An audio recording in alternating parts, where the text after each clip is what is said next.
Good morning guys! It's Monday. Bumili ako ng ingredients ng ating lulutuin ngayon. Ang lulutuin natin ngayon sa araw na ito ay garlic buttered shrimp. Bumili ako ng Sprite, kalamansi, dahon ng silip, or pag wala naman, pwedeng sibuyas dahon or parsley. At syempre pa, ang aking binili nung nakaraan na shrimp. Ito ang ating shrimp butter. Excited na akong magluto, kaya i-prepare ko na lahat ng mga lulutuin. So, ito na yung ating hipon guys. Kalahating kilo ito, 240. So, ang una natin gagawin ay tatanggalin lang muna natin yung kanyang mga antena. Ay, puki. Tumalon. Gamit ang gunting. Tapos, dito, guntingin natin sa taas. Yan. And then, kunin mo ang kanyang bituka. So, ang bituka niya ay nandito sa ilalim. Ayan o. There, ang kanyang bituka, guys. Ayan. There. Kita niyo ba bituka niya?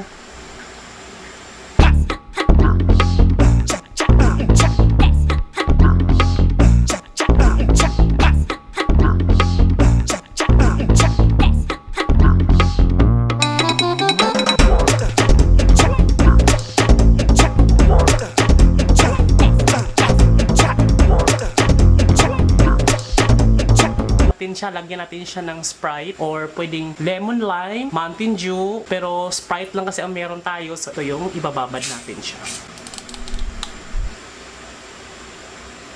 So ibababad muna natin siya ng 10 minutes. Maganda tong ganitong Tupperware na nabili ko guys dahil silyado talaga siya, so pwedeng baliktad-baliktad rin. Ayan, pag gusto mong mahalo-halo yung Sprite, meron pa ako natirang Sprite, pwede itong inumin mamaya.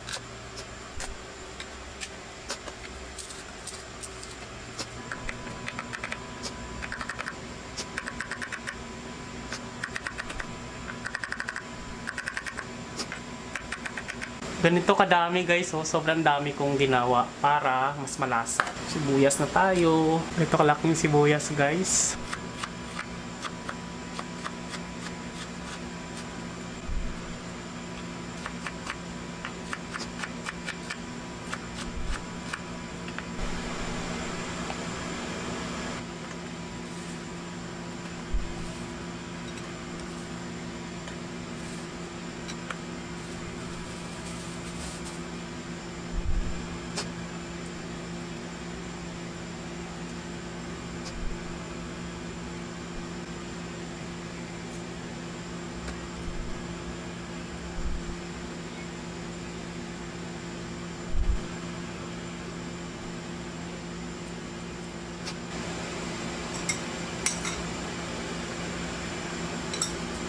Ganyan kadaming calamansi juice. Dahon ng sili guys, pwede tagtarin natin to ng pinong-pino.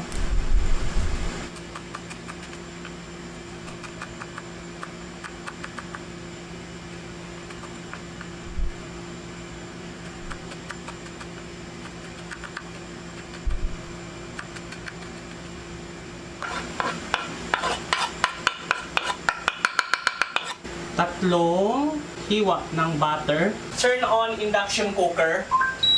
Sure, turning the induction cooker on. So, ayun na po ang ating induction cooker guys. Magigisa na po tayo. Fry, on, fry. Lagyan natin ng konting canola oil. Gamit na ating masika. Salangan natin ang ating bawang.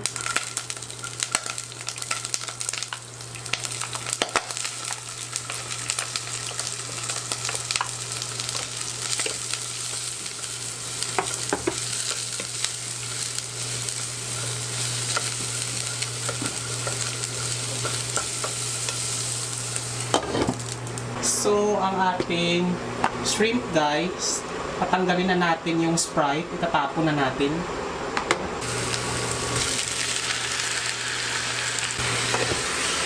Yan guys. So, normally kasi yung iba, inuuna nila yung buttered, pero ayoko masunog kasi yung butter. Gusto ko yung bandang huli na siya kapag pang timpla na siya. Tapos, bantayan lang natin na hindi maluto masyado ang ating hipon kasi hindi naman kailangan ng lutong-luto. Dapat orange lang. Kasi pag lutong-luto, tumitigas yung shrimp at dumidikit yung balat. So kapag medyo tumatanggal na siya at medyo nagiging orange, yun na yung palatandaan na luto na siya. So for the meantime, simmer muna natin siya until magiging kulay orange, tsaka natin ilagay yung butter. So isusunod na natin guys yung asin. So normally, yung iba, hinuhuli yung asin dahil pang timpla, pero ako, inuuna ko para matunaw kasi rock salt yung gagamitin natin. Pero kung iodized salt naman, pino kasi yun, so pwedeng bandang huli na siya. Pero dahil gusto ko matunaw agad siya para alam ko kung ano na yung lasa, maalat ba or hindi, iuuna ko na siya. So, lagay natin siya dyan, konti lang.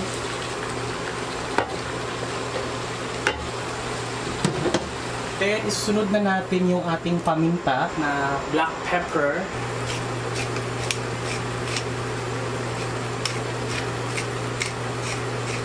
Depende na sa inyo kung gaano kadami, pero gusto ko mas marami para mas masarap. Dagdagan natin siya guys ng seasoning. Wow, Silver Swan, wow, sarap. All-in-one seasoning granules. So,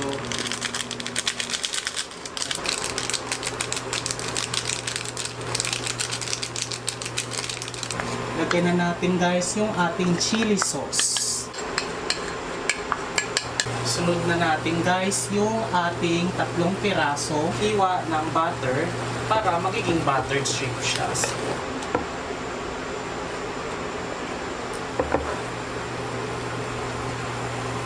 yan, naamoy ko na yung butters. My God, ang sarap. Kayaan lang natin matunaw yung butter. Yan, so medyo luto na siya. Sunod na natin ang ating lemon juice.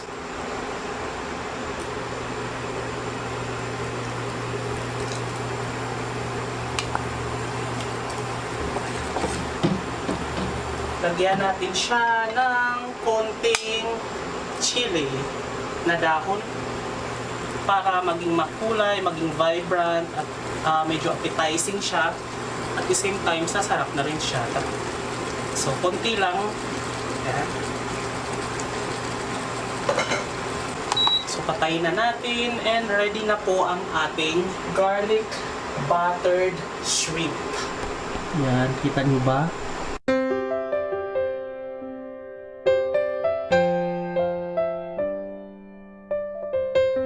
So, ilipat na natin siya and there. Look at that. O, diba? There.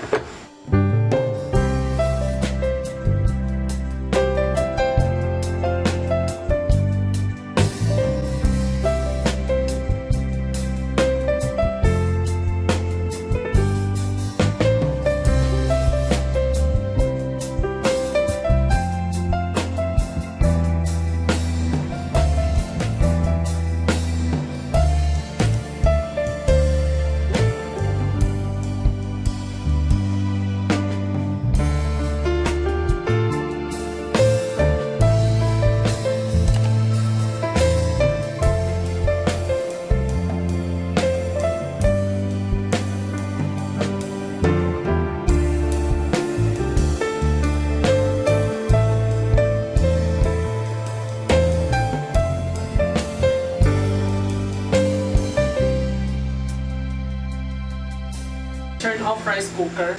Got it. Turning off rice cooker.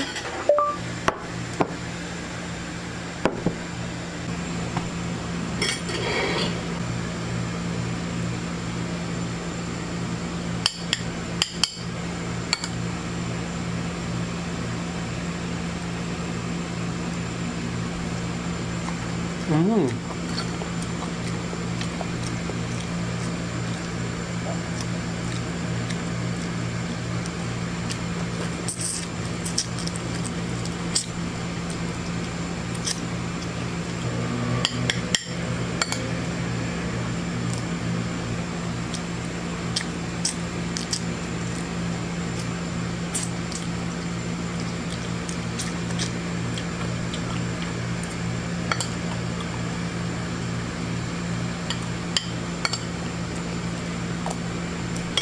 Tamang-tama lang yung lasa.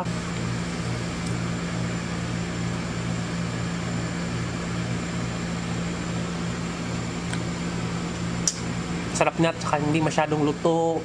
Tapos hindi rin masyadong hilaw. Tamang-tama lang yung pagkakaluto.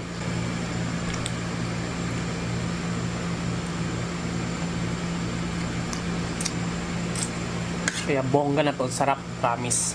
There you go guys, thank you so much for watching this vlog. Kung nag-enjoy kayo, click like at subscribe na rin to para magkita-kita tayo sa next episode natin. I-share nyo na rin to sa mga kaibigan nyo na mahilig sa ganitong luto na buttered shrimp. Kung nagutom kayo sa video na to, i-comment nyo na yan down below. At mag-request kayo kung ano pang lulutuin natin sa ating next episode. This has been John Honorabura saying keep smiling because life is worth celebrating for. Bye!